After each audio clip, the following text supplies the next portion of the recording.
কিন্তু আমরা যুদ্ধ করতে করতে বিরক্ত হয়ে গেছি। আর চাইলে আবু বাররাতকেও রাখতে পারেন, তিনি একজন মক্কার প্রধান আর গুরুত্বপূর্ণ ব্যক্তি। আমরা রাজি। হে মক্কাবাসী, আমরাও যুদ্ধের উপর বিরক্ত হয়ে গেছি। আমরা তোমাদের বিশ্বাস করলাম, তাই জিম্মায় কাউকে রাখবো না। দুই পক্ষের শান্তি চুক্তির পর উতবা সর্দার নির্বাচিত হয়। যদিও সে খুব গরিব ছিল, কুরাইশেরা সে সময় বলতো, আজ পর্যন্ত আবু তালিব আর রাবিয়ার ছেলে উতবা ছাড়া আর কোনো গরিব লোক কুরাইশদের সর্দার হতে পারেনি।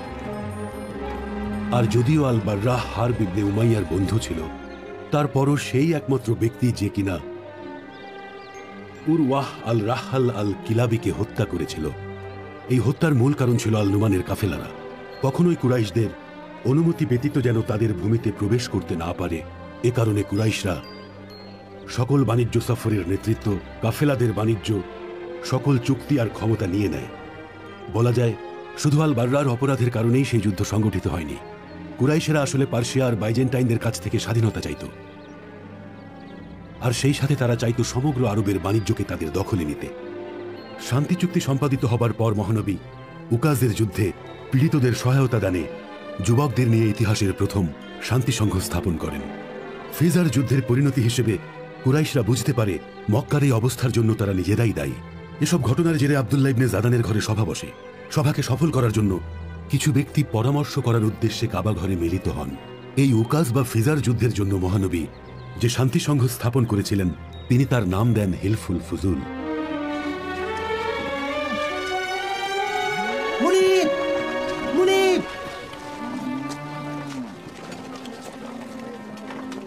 কি হয়েছে মাইসারা? আপনার খোঁজে এসেছি মুনিব।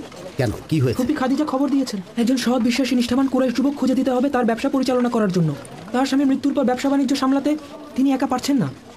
ঠিক আছে, ঠিক আছে, অবশ্যই তাকে গিয়ে বলবে, আমি ব্যবস্থা করব। তার কাছে আমি রাতেই খবরটা নিয়ে যাব। তিনি আপনার অপেক্ষায় থাকবেন।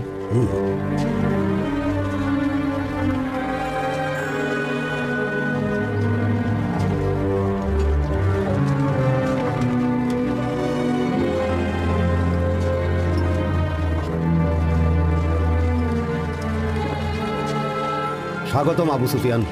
স্বাগতম আমার বন্ধু হাকিম ইবনে হুজাম। অভিশাপ সেই যুদ্ধের উপর, যেটার কারণে কুরাইশের রত্ন তোমার বাবাকে হারিয়েছে। এটা রক্তক্ষয়ী যুদ্ধ ছিল আবু সুফিয়ান, যার দ্বারা কুরাইশ আর হাওয়াজান গোত্র পবিত্র মাসকে অপমান করেছিল। আর তার শাস্তি স্বরূপ আমাদের অনেক বীর এবং প্রিয়জনকে হারিয়েছি আমরা। মুহাম্মদ কোথায়? তুমি তো জানো মোহাম্মদকে। যদি কখনো তার কোনো কাজ না থাকে, তাহলে সে হয় হেরার গুহায়, নয়তো সাউর গুহায় বসে ধ্যানমগ্ন থাকে। তুমি তো এই বিষয়টা জানোই আবু সুফিয়ান, যে তুমি, আমি, আবু বকর আর তোমার চাচাতো ভাই মোহাম্মদ বিন আবদুল্লাহ, আমাদের এই বন্ধুত্ব পুরো কুরাইশের মধ্যে আদর্শ বন্ধুত্বের উদাহরণ। আল্লাহ জানেন আমরা একে অপরের কাছে কতটা বিশ্বস্ত আর কতটা ভালোবাসি। আমি মোহাম্মদের কাছে একটা প্রস্তাব নিয়ে এসেছি, আশা করছি সে ফিরিয়ে দেবেন। যদি ভালো কোনো কাজ হয় তাহলে অবশ্যই ভাই সেটাতে রাজি হবে। তুমি তো জানোই সে ভালো কাজের সাহায্যের ব্যাপারে কখনোই কাউকে নিরাশ করে না। আমি জানি আবু সুফিয়ান, ছোট থেকেই মোহাম্মদ চাচা আবু তালেবের কাছে বড় হয়েছে, যে অনেক ছেলে মেয়ে ভরণ পোষণ করে। যদিও তার অবস্থা খুব খারাপ ছিল আর এখন তো গরিব হয়ে গেছে। আর এটাও জানি এই কারণে মোহাম্মদ মনে মনে অনেক কষ্ট পাচ্ছে, আর সে চাচার জন্য কিছু করতে চায় যাতে চাচার কষ্ট কমে। তুমি কি তাকে কোনো সাহায্য করতে পারবে? পারবো। তার ফুপি খাদিজা কুরাইশদের মধ্য থেকে লোক খুঁজছে তার ব্যবসা দেখাশোনা সহ সব দিক পরিচালনার জন্য। তুমি তো জানো সে মক্কার মধ্যে সেরা ধনী মহিলাদের মধ্যে অন্যতম। তার ব্যবসার দেখাশোনার জন্য একজন সৎ ব্যক্তি খুঁজছে। আর পুরো মক্কার মধ্যে আমাদের মোহাম্মদের মতো এত সৎ, বিশ্বস্ত আর নিষ্ঠাবান ব্যক্তি কোথায় পাবো? তুমিই বলে দাও আমাকে। আমার মনে হয় সে রাজি হবে। আমি জানি তোমার ফুপি খাদিজা মক্কার একজন সম্মানিত মহিলা, আর মোহাম্মদও একজন সৎ এবং বিশ্বস্ত পুরুষ। চলো আমরা তার কাছে যাই। চলো যাই।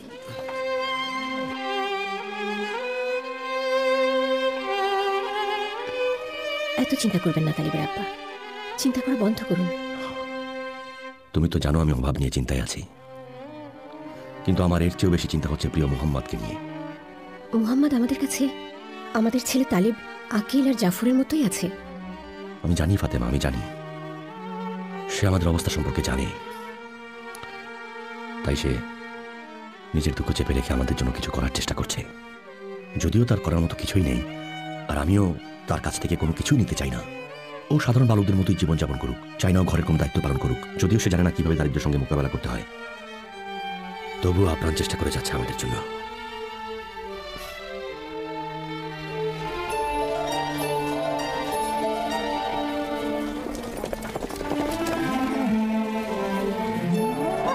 মোহাম্মদ বিন আবদুল্লাহর প্রতি খেয়াল রেখো মাইসারা। সত্যি বলছি মালিক, আমি এত বিশ্বস্ত এত মহৎ আগে কাউকে কখনো দেখিনি, যেমনটা আমাদের এই মোহাম্মদ বিন আবদুল্লাহ।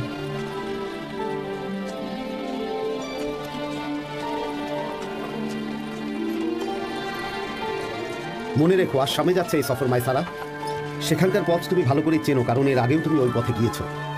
তাই মোহাম্মদকে যতটা সম্ভব সব দিক দিয়ে সাহায্য করবে মাইসারা। আমার ভাইয়ের খেয়াল রাখবে মাইসারা। আশা করছি তুমি বাণিজ্যে অনেক লাভবান হবে মোহাম্মদ।